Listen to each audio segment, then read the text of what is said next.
Peace, Chem family. It's me, Banasek Khan Sekmet, the naturopathic nurse for Kemetic Wellness Sacred Healing Center.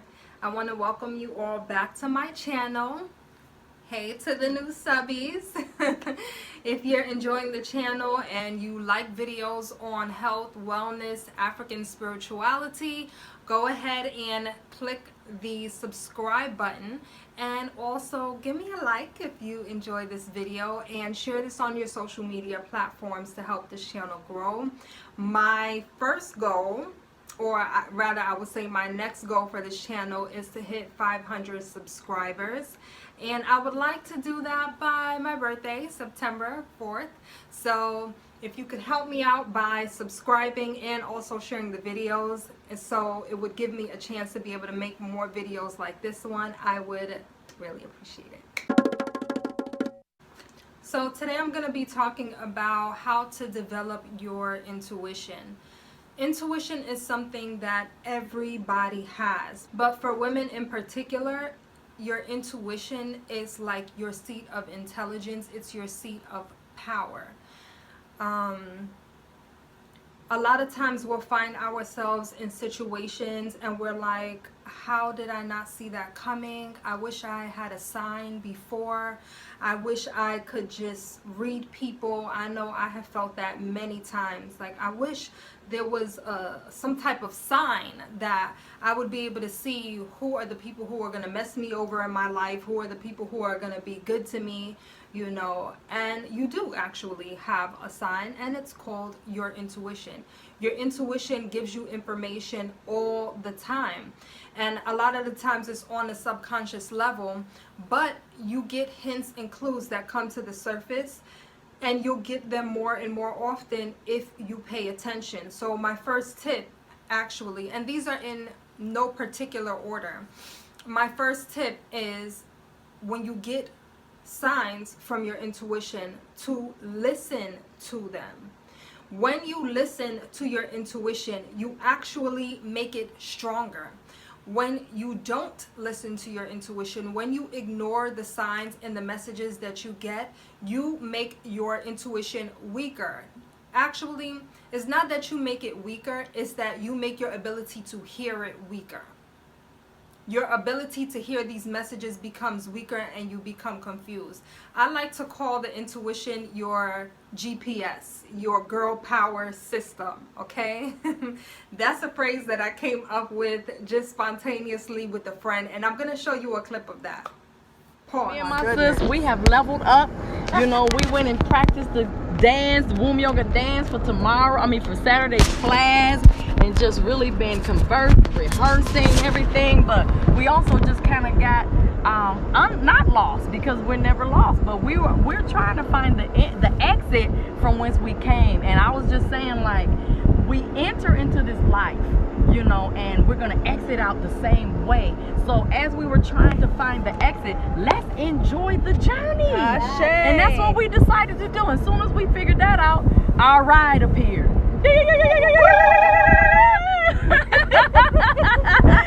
And we're going fast, so we are speeding. It's about the journey. It's not about, and the driver is honing in. Okay, It's not about the destination. Okay, now, so let's tie it all in. Okay, let's tie it all in. Every time I get in my car, right, I always say a prayer when I get in my car before I take off. And one part of the prayer I say, may we receive all that we cross paths with in love and light. Wow. Yes. Say call and response so I can do it with you. Oh, you want to go through the whole prayer? No, yeah, just that part. I want to say it too. May I receive. May I receive. All I cross paths with. All I cross paths with. In love and light. In love and light. That's perfect for this journey. It's not about the destination. Yeah. It's about the journey. Yes. Yes. Oh, and she was kind enough to give us a ride. She was about to chill My out. honor. She was about to chill out. Give thanks. Our honor too. It was an honor to get this sacred ride. Yes. 250 acres. We shall return. All right. All right. Have a good one. Thank you. Thank you. You remember this, Houston? Yes. Okay. Perfect. Now we know where we are. Now we know where we are, but we always did. We always did. And that's the way we gotta approach it. And that's how we found it, because even when we weren't sure, Yes. we were still like, oh, we on the way out of here. We on the way out of here. And we read the map like never before. Like, That's I look right. at maps and get like, huh? But we was like, oh no, we gonna read this map today. Topography. The is inner on deck. topography came The out. inner GPS, the inner topography. Yes. What's the acronym for GPS? What? Girl power system. Girl power system. Girl power system. Girl That's the power inner system. assets, right? That's the inner The asset. seat of intuition. And So that's you know our what? girl power system. Yes, and our set also represents that left and right brain. That's right. So we had to use the feminine and the masculine, you know, because we was like, wait a minute, we didn't come from this way. We didn't pass that already. But then we also had to read the map and use You're logic. so right. Girl, she's always going deep. That's Always that going balance, deep. and that's the direction that we moving into. All of this feminine power is to just rise up. You know, we rise up and create that Merkut. You know what I mean? We meet the divine. You know, up at the Ashe. top. You know, so that's community. That's male and female, and Yeah. that's the family. Yeah. Black family magic. Black family magic. That's gonna heal the planet. Yes. We didn't plan it, but you know, that's gonna heal the planet. So as I said, everybody has intuition. It just depends on whether or not you even listen to it. So intuition usually does not speak to you loudly. It's not a loud scream. Well, it can be if you don't listen. But it usually starts off as like a hunch. So for example, you meet a person and something about them seems off to you. Something about them tells you not to trust that person, and it's like, okay, you know. And if you are in touch with your intuition, you will listen to it and just kind of give them a little bit of distance, go a different direction with it. If you're not listening, the next message you get is going to be a little bit louder. It's going to be a little bit of a whisper, like, I think that one over there is jealous of you. You better watch them. If you don't listen to it, the next time the message that you get is going to be even louder. Now, that'll be the person actually acting out towards you in a way that confirms that initial that you had, that you didn't listen to and you ignored, and you still continued to be around this person, right? So if you don't listen to that either, when the person shows you their actions, a lot of times you'll end up in a situation that can be very hurtful to you, where certain things come crashing down. You're in a situation with this exact person that you already got a hunch about, that I don't think this person is for me, I don't think this person is good for me. Now you find yourself in a situation with them, or they've done something that's very hurtful to you. And if you don't listen to that, you can find yourself in total chaos, and that can be jail, that can be even death. You know, you never know how far the situation can go if you don't listen to your intuition. It is protection for you. And one thing that I can say about intuition is, a lot of times we override the messages that we get because we think it's just a funny feeling and it doesn't mean anything. Your intuition is always 100% correct. Don't let anybody tell you otherwise. You don't need to ask anybody for confirmation. You don't need to see proof. A lot of times your subconscious is picking up on information that you're not even conscious of yet. Your subconscious is 100 steps ahead of you. So you don't even see what's coming, but your spirit does. And so you may not know why it makes sense, but I promise you, in the long run, they always say hindsight is 20/20. When you look back, you're going to see why you had that feeling about that particular person or situation. Everything may look perfect on the surface. Everything may look great on the surface. But if your intuition is speaking to you and telling you to stay away from a particular person or situation, always listen to it. It's always right. There's a book called The Gift of Fear. And the author of the book, what he did was he studied situations where people ended up in tragic situations, like rape, murder, violent crimes, all different types of situations. And every single time, these people had an initial hunch an initial message from the subconscious, from spirit. You know, we all have spirit guides that let us know, that tap us on the shoulder, hey, you might want to stay away from that. And the people who did not listen ended up in these tragic situations. But there was always a point that they can look back and say, I knew something was off. I knew something was wrong. See, your intuition be knowing, okay? Your spirit knows things before it comes to your conscious mind. So when you get the message, just listen. It don't have to make sense to you. Just listen. Human beings, I always say this, it's like we're so smart that we're dumb. We think that we're so much more intelligent than, you know, other animals on the planet, but they're smart enough to listen to their intuition. If you spook an animal, they're running, gone. They're not even thinking about anything else. They're not second guessing it. They're not questioning that little hunch. They are gone. Okay? You need to be the same way. Use that animal instinct, that intuition, and pay attention when something is off to you or it doesn't feel right. My second tip on developing your intuition is something I can say from personal experience, is to clean up your physical body.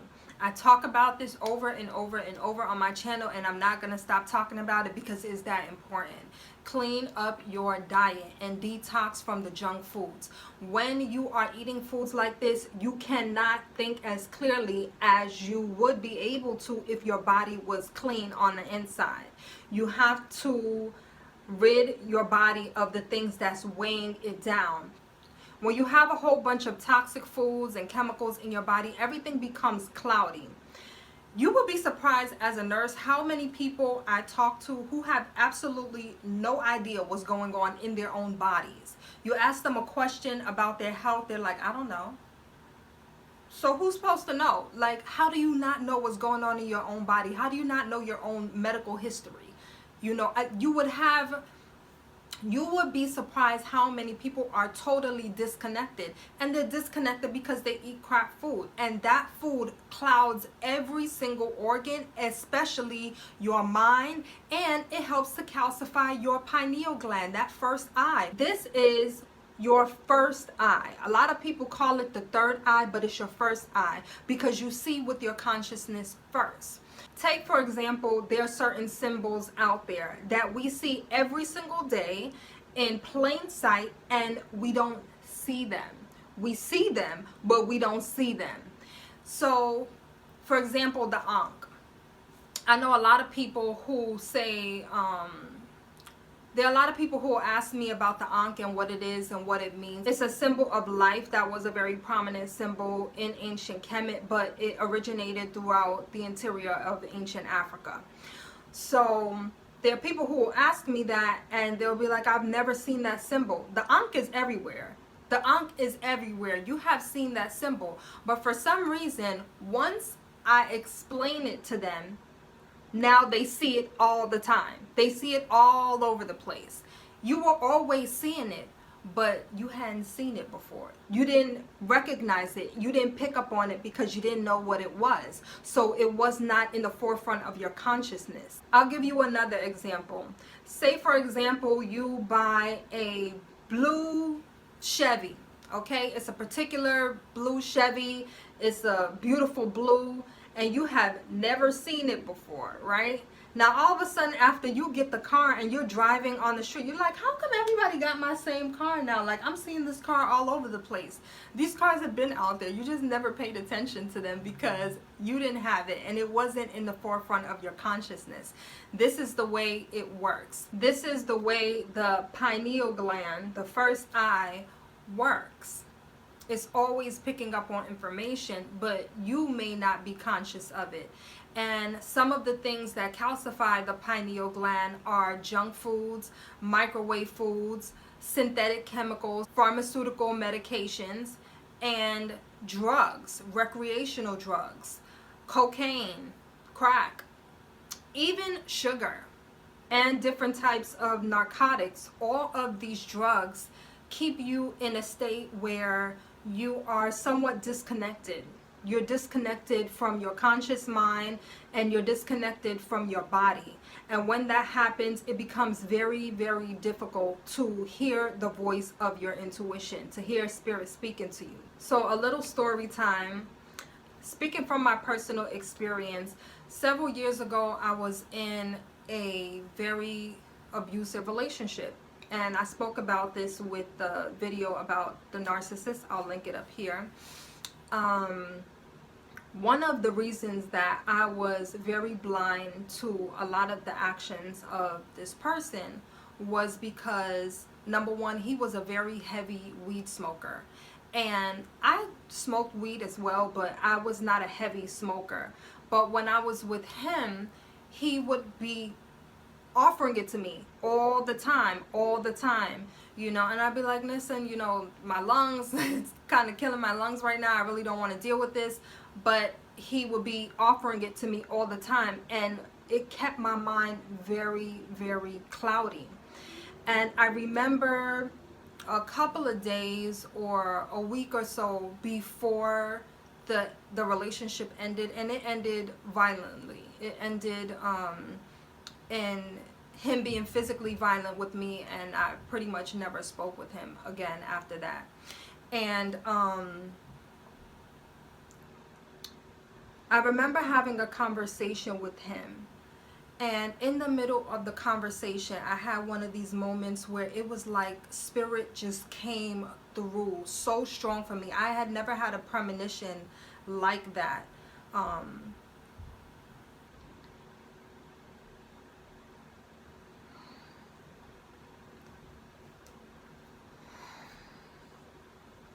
During the conversation that I was having with him, I remember getting a premonition. And this has happened to me usually when something is very important, like spirit needs to get something very, very important to me, and I'm blind to it. I'm not seeing, I'm not paying attention.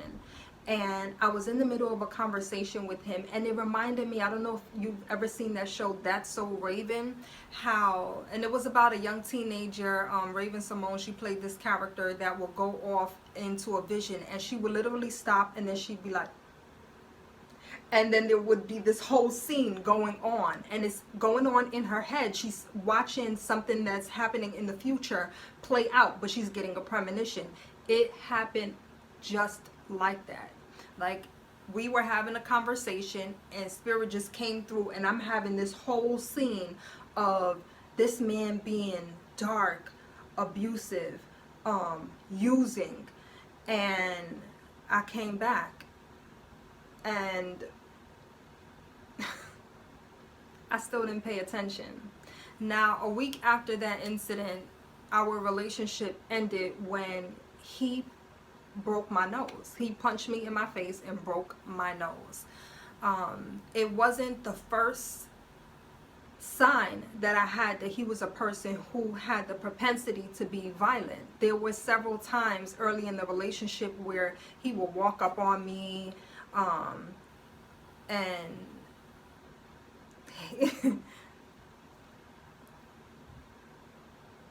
I remember when he would get mad, he would be like, you know, I'm not the one. I'm not the one, you know, walking up into me. And so there were signs that this was a person who had the character to be violent towards women. There were many, many signs, but I ignored them.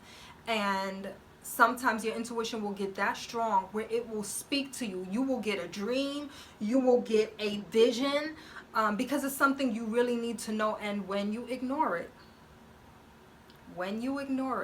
you're going to always get that wall crashing down. You're going to always get that situation that is so painful, so toxic, so hurtful, and you're like, why couldn't I have avoided it? You could have, if you had listened from the beginning. So I tell you that story to tell you how serious it is to keep your body clean of any type of mind-altering substances, including certain foods that have the capacity to weigh your mind down so much that you cannot think clearly.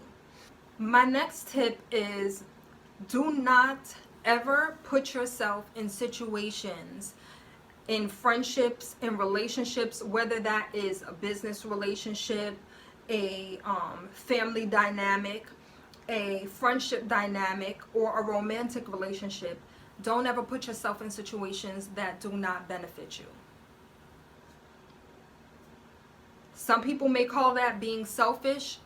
Yeah, be selfish. It's okay to be selfish. Everybody else is thinking about their own needs. Don't let people make you feel guilty about putting yourself first. You have to come first in your life. You have to come first. If you put yourself in situations that do not benefit you, you're going to be mad at the end.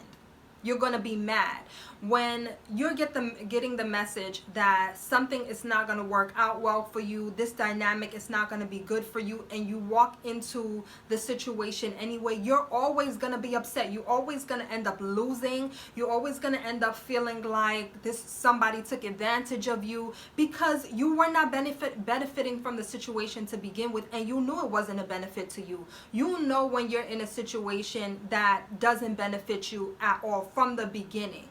Be in situations that are mutually beneficial. It doesn't mean that you're a taker, that you're like, oh, I have to walk into this thinking, what am I going to get out of it? What I mean by that is, for example, you meet a man and this man is coming around in your life. He doesn't have anything to give you or offer you. He's not really bettering himself in his life. He's stuck in his life. He's not going anywhere. And you get into a relationship with him, and from the beginning you're taking care of him like you're his mama. No, that's not a situation that benefits you in any way, shape, or form. And then when it doesn't work out, you're going to be mad saying that this person used you. No, you chose to go into a situation that didn't benefit you at all. And you lost, and you're always going to lose. So that is your intuition speaking to you from the beginning. When you look at a situation and you see, what am I going to get out of being here with this person? What am I going to get out of this job? This job doesn't pay me enough to even, be able to afford my bills or my lifestyle. This friend, it seems like this friend is using me. This family member, it seems like this family member is jealous of me, and I'm always giving, and they're always taking. And when you do that, you start to feel depleted, and you lessen your connection with your inner self. You weaken your connection with your inner self, because your inner self is speaking to you about the things that you need and that you want, and you're saying, it don't matter. I want to be a good person to this person, but you're not being good to yourself. So one of the ways that you can develop your intuition is by making sure you're in situations that are beneficial to you. Never stay in situations or in relationships with people that don't benefit you. The fourth tip that I would tell you is to heal from trauma. The reason it's important to heal from trauma, to be able to develop your intuition, is so that you can be listening to your intuition from a place of knowing rather than from a place of fear. When you have trauma, it can make you fearful of certain situations just straight out of the gate. You may be afraid to take certain steps in your life because you were rejected. You may be afraid to get into certain relationships because you're afraid of being abandoned. That is different than intuition, which is just a knowing. It's just a subtle either comfort with a person or discomfort with a person or situation. It's very subtle at first. Sometimes it's loud, actually. Sometimes it's very, very loud. And when that happens, you know to stay away.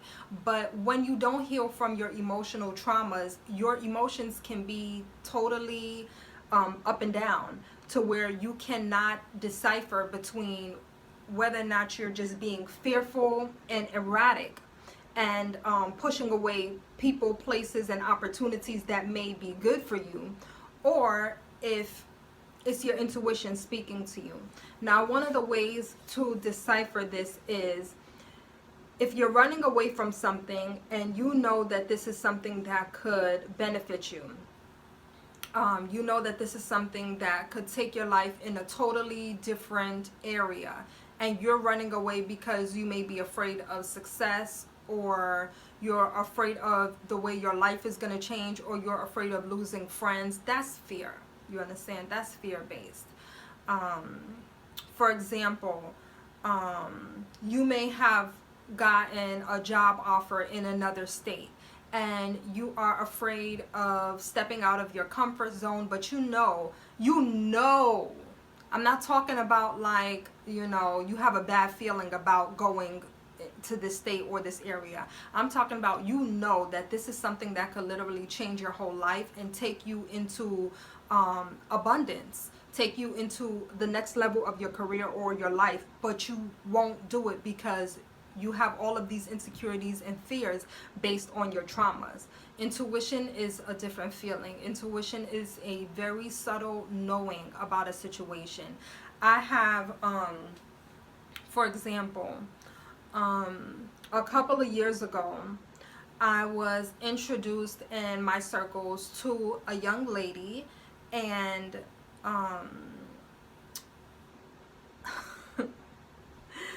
I won't say the person's name, of course, but the initial feeling that I got from this person, it was an immediate message from spirit, was like, this person is very controlling, very, very controlling.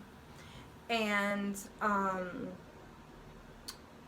a little bit down the line, there was an opportunity that came up for me to go into a business venture with this person. And spirit said, I already told you, not her. She gonna want to take everything over and control it. And I didn't listen because I was trying to be nice. I was trying to be the nice girl. I'm like, gosh, I don't want to tell this girl that I really don't want to work with her. We're in the same circles. I don't want to be mean. I don't want to make it seem like I don't like her. But so what I did was, I went along with it. And every single time we had to have meetings, I would cringe. Like, I couldn't say what I really wanted to say. I wasn't expressing the ideas that I had about my business idea because I felt totally uneasy about the situation. I didn't feel comfortable. And I knew it wasn't the right situation, or she wasn't the right person for me to work with, but I didn't know how to tell her. I don't like confrontation a lot of times. I don't. So a lot of times I'll know a situation is not right for me, but I won't speak up and I'll just go into it. Although I've learned from experience to stop doing that. So long story short, the girl ended up trying to take over the entire business idea, which was my idea from the beginning. So it was just a lesson to me that when spirit speaks and tells you, not that one, listen. Just listen. Last but definitely not least is meditation and yoga. The practice of yoga was life-changing for me in this aspect. It was the first time that I was able to slow myself down enough to listen to the thoughts that were coming in to my mind and not focus so much on them and become overly anxious. And I was forced into this situation. I was forced because as a Virgo, I'm normally very high strung, very, very high strung, always going, always working, always thinking, very analytical. And sometimes I don't stop to just listen to whatever messages are coming to me. And the way I was forced to do that was when I had a car accident, and that was in 2015. And when I left the hospital with a rollating walker. Now I'm in my 20s at the time, and I'm like, oh my gosh, I don't see myself with a walker. I don't see myself walking outside with this thing. And so I refused to use it. I refused to use it. I started learning about the law of attraction at that time, and I didn't want to see it in my consciousness because I knew that I would start to think of myself as a sicker person or a sickly person, and to be walking outside on the street with a walker, I just said, I'm not going to do it. I'm just not going to do it. So I stayed home for weeks, and I wasn't able to move like I would normally move. I had lost a lot of control over my lower body, my legs, and I wasn't able to walk. I said I will crawl in my house before I use that thing. And so that's what I did actually. I used any strength that I had. I rested first, and I used any strength that I had to go closer and closer and closer towards wellness. Now, the first thing I was able to do after my physical therapy sessions was yoga. It was the only form of exercise that I could do at that time. I had this at-home workout system called Daily Burn, which I just recently signed up for again, actually. That's funny. But at the time, I only like to do at-home workouts, so I couldn't do anything else. I started looking at the videos on there, so I'm like, what can I actually do? Can I move my arms? Can I do something? So I found mobility, and then from the mobility, I found the gentle yoga. Now, some of these I started out doing in my bed because I couldn't even get on the floor at the time, and eventually after weeks, I was getting on the floor and doing these yoga poses, and it was life-changing for me. It was life-changing, not only for the fact that it rehabilitated my physical body, but it also gave me more control over my emotions and my mind, my sanity. You know, it was very difficult for me. I was feeling very depressed, not being able to work, not having any money at the time, and I couldn't get any money because I couldn't work while I was temporarily disabled. So it allowed me to focus my mind on my physical body and actually using my mind to move my body, consciously paying attention to it, stretching my muscles out just with the power of my mind and my breath. It was so powerful for me and so life-changing for me. I feel like that's a skill that everybody should learn. It's something that everybody should learn, because so many of us are out here anxious and emotionally out of control, and it's very easy to learn how to control your emotions once you sit and you listen. So meditation and yoga was one of the best things that helped me to develop my intuition, because it allowed me to get quiet enough to hear